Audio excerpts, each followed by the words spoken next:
30,000 مرة أستغفر يوميا. يقول والله الذي لا إله إلا هو ما دعوت الله دعوة إلا جاءت مثل فلق الصبح. يقول بعد أن داومت على الاستغفار، يقول حتى أني استحييت من كثرة ما استجاب الله لي. يقول لم أدعو دعوة بعد أن داومت على الاستغفار إلا استجابها الله لي. وكذلك الرزق.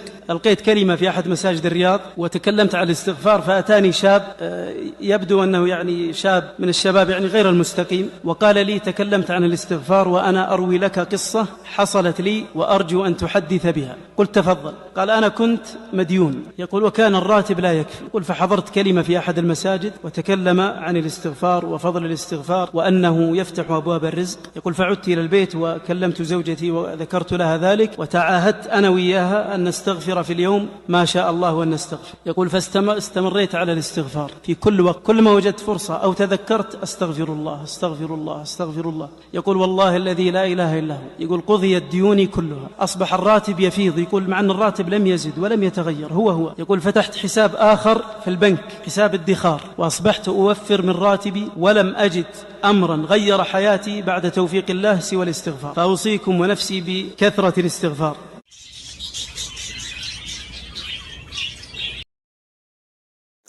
السلام عليكم ورحمة الله وبركاته. حبيباتي، هندخل النهاردة في فيديو النهاردة على طول، وروتين النهاردة الخفيف السريع. يمكن أهم من روتين النهاردة الكلام اللي أنا هقوله جوه الروتين. عايزة أقول لكم كلنا بعد العيد معظم الناس تقريبا حالتها مش مظبوطة. يا ترى إيه السبب؟ إيه سبب الخناقات الكتيرة والخنقة المتزايدة وضيق الحال وحاجات كتيرة قوي قوي من بعد رمضان وبعد العيد بدأت تظهر على ناس كتير قوي. هنبدأ كده الفيديو. اللهم صلي وسلم وبارك على نبينا محمد وعلى آله وصحبه وسلم. ما تنسيش تدعميني بلايك، جزاكم الله خيرا، واشتركي في قناة الحياة حلوة مع أم علي. عايزين نكبرها يا بنات بسرعة، وإن شاء الله بإذن الله كل مميز وجديد ومفيد بينزل في القناة دي. عايزة أقول لكم إن أنا بدأت يومي بالأكل، وكان عندي كده مشترك. ده امبارح كنت نزلت السوبر ماركت، فأقول لكم إن أنا نزلت يعني، والنهارده هوريكم الحاجات اللي أنا جبتها، مش محتاجة إن أنا أشرحها، هي باينة يعني. جنرال ده بستخدمه على طول، بس الحجم الصغير منه بقى ب30 اللي هو اللتر. ده 3 لتر و100 ب75. فلقيت طبعا ده اوفر بكتير يعني، فقلت اجيب دوت، خاصة بقى يقعد عندي فترة يعني. تستخدمي منه شوية كده على جردل المسح، او على بخاخة وتعطري بيها، او بخاخة وتمسحي بيها الخشب وتعطري وتلمعي يعني. فعلا متعدد الاغراض اللي هو جنرال. وبجيب شاور علشان بيوفر معايا في الصابون. انتوا عارفين طبعا يا بنات الصابون بقت الصابونة ب10 و15 الصابونة الواحدة. فده بيوفر بقى خاصة لما تبقوا عيلة وكده، فحلو في الاستحمام. حتى لو انت مش متعودة تستخدمي شاور هتلاقيه بيوفر معاكي. وده عشان بنضف بيه الحمام يوميا، اللي هو الكلينتول ده يعني زي ديتول، وصابون كمان لأرضية الحمام بالذات، يعني هو مخصوص للحمام. والمناديل عندي باقي من الشهر اللي فات، فجبت 2 بس كده، كان عليهم عرض 2 ب10. والاسترتش بتاع الغذائي ده يعني بتقعد عندي فترة طويلة جدا جدا، يمكن اخر مرة جايبة من سنة تقريبا، فخلصانة فجبت واحدة. وطبعا اكياس التلاجة ما بستغناش عنها. ده كان ب11 او ب12 جنيه الرول ده، ويبقى اكياسه حلوة وقوية يعني. واكياس القمامة بيبقى عندك الباسكت كده في السوبر ماركت، ومبقيش عارفة ده بكام وده بكام، تقعدي متلخبطة كده، والمكتوب تحت بعضه ده نص كيلو، ده مش عارفة 90 في 70، وده 60 مش عارفة في كام. فبروح جايبة وزي ما يطلع عند الكاشير بقى، بس في الاخر لقيته ب36 جنيه في الفاتورة ده. وجبت ناجتس كان عليه عرض، الولاد بيحبوه يعني. احيانا مثلا ممكن ابقى عاملة اكلة هما ما لهمش فيها قوي، فاروح مطلعه مثلا ده كده. اللي مش هياكل من الاكل اللي عندنا مثلا 3 4 من الباكت ده كده، اقليهوله. مثلا لو عامله سمك، عبد الله ما ياكلش سمك في اليوم ده، احط له من ده اقليهوله على ناحيه، فبينجز معايا. زبده فرن، اخر مره كان سعرها 95، وكان في بعض الاماكن 100، بس لقيتها في السوبر ماركت ب90 فجبتها. وكان الزبادي ده عليه عرض برضو 5 كده مع بعض ب20. وبعدين جبت طبعا الكاتشب، ما بجيبوش بقالي فترة، بس داخلين على صيف بقى، وهيبقى كله معظم بقى الولاد عايزين بيتزا، عايزين سندوتشات، مش عارفة ايه، الاجازة خلاص قربنا، كل سنة وانتم طيبين. فقلت اجيب لي كده ايه عبوة على ناحية كده في البيت، عشان التتبيلات برضو بستخدمه. بس في التتبيلات ما ممكن مثلا جايبين حاجة جاهزة من بره، فيبقى اكياس الكاتشب اللي بتيجي معاها دي بحتفظ بيها كده، بحطها على التتبيلات احيانا. جيت طبعا على ايه تاني، دي لقيت عليه عرض برضو، فجبت منه كان ب17.5 الكيلو، ده عليه عرض، والباقي كله بقى 20 19 مش عارفة ايه كده. فجبت 3 كيلو كان عندي في البيت برضو، فقلت اكمل عليه. وطبعا لسان العصفور والشعرية بلف على الارفف يا بنات، لما بنزل السوبر ماركت بجيب اقل اسعار. يعني طبعا بتلاقي مختارين نوع كده في الشهر كده، او كل فتره يروحوا عاملين عليه عرض مقللين سعره عن باقي الاسعار، فما تبقيش تزهقي بقى وانت بتلفي في السوبر ماركت، هتلاقي حاجات سعرها نازل عن باقي الحاجات، بتكون 2 و3 و4 جنيه كمان. وانا عندي مكرونه في البيت ما شاء الله كتير، فاللي كان ناقصني بس الشعريه ولسان العصفور. وبساطة في الشعرية لقيت كيلو كامل ب19.5 الكيلو على بعضه، برضو حلوة يعني. كيلو كامل، مش اللي هو بقى الأكياس الصغيرة بتبقى 400 و400 400 جرام، لكن ده بيكون الألف كامل كيلو يعني، فبيكون بوفر معاكي. والستار دوت لقيت والله كيس واحد بس من النوع ده، هو حلو يعني النوع.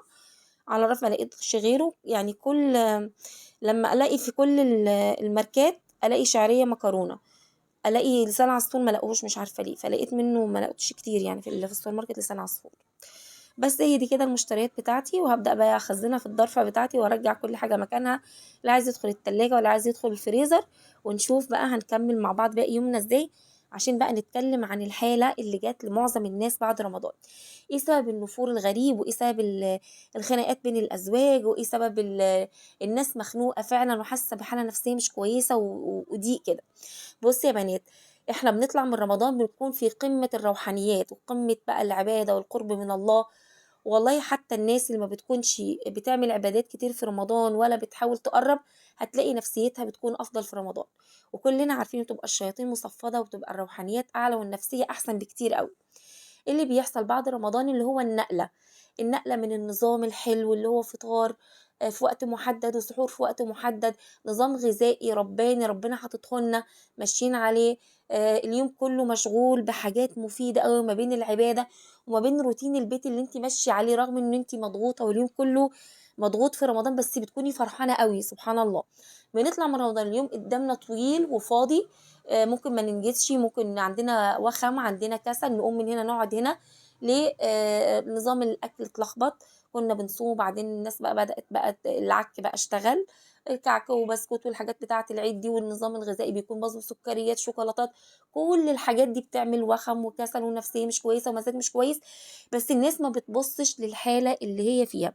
لخبطة النوم، الناس طبعا معظمنا في رمضان بنوصل بنفضل نايمين بقى لغاية بس بعد السحور، وبعدين اللي عايز يصحى يروح شغله، واللي مش ورا شغل بيصحى على الظهر نبدأ اليوم تاني. فبناخد على الأنتخة دي، فنفضل بقى بعد رمضان الحياة رجعت لطبيعتها، عايزين ننام بالليل مش عارفين ننام، عايزين ندخل في النوم عادي زي طبيعتنا الساعة 11 الساعة 12 نصحى الفجر. الفجر تفضلي بقى تقاومي النوم ومش قادرة، واللي هو بقى في الساعة اللي قبل الفجر بالذات صعبان عليكي طبعا تنام عشان الفجر يروح منك، وبعدين تلاقي نفسك الفجر أذن عشان تصلي، بعدين صحصحتي تاني رغم كنت منعوسة، تفضلي صاحية لغاية 7 و8 الصبح.